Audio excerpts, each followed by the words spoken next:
এই শিয়ালটি নকল একটি কস্টিউম পরে বৃদ্ধ সেজে শুয়ে থাকে, যাতে শিয়ালকে কেউ চিনতে না পারে। আর এই সুযোগ কাজে খাটিয়ে শিয়াল খুব সহজেই শিকার করতে পারে। গাঁজা খাস নাকি? না, গাঁজা গাঁজা তো খাই না, আমি সিদ্ধি খাই মাঝে মধ্যে। বলিস কি? এরপর বাচ্চাটি শিয়ালকে প্রশ্ন করতে থাকে। শিয়াল তার প্রশ্নের উত্তর না দেওয়াতে বাচ্চাটি বুঝে ফেলে, তাই শিয়াল তার আসল রূপ দেখাতে শুরু করে। ও মাইয়া, তুই ঠিকই ধরছস।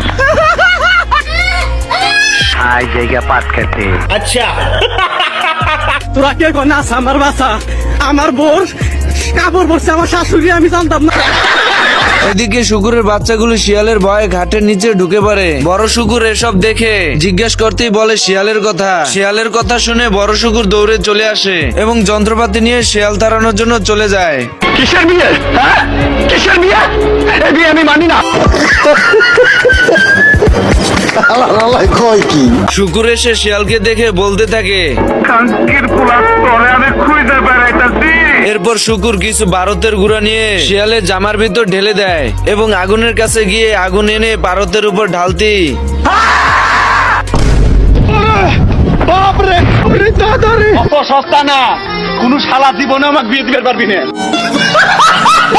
এই শিয়ালটি শুকুরদের খাওয়ার জন্য নকল কাস্টম পরে গাছের ডালের সাথে ঝুলতে থাকে, যাতে শুকুর দল চিনতে না পারে। হ্যাঁ, ये क्या हो गया?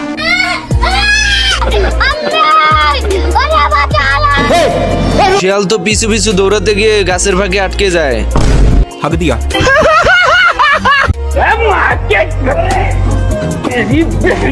শিয়াল গাছের ফাঁক থেকে ছুটে তাকিয়ে দেখে শুকুরের বাচ্চা দৌড়ে পালিয়ে গেছে।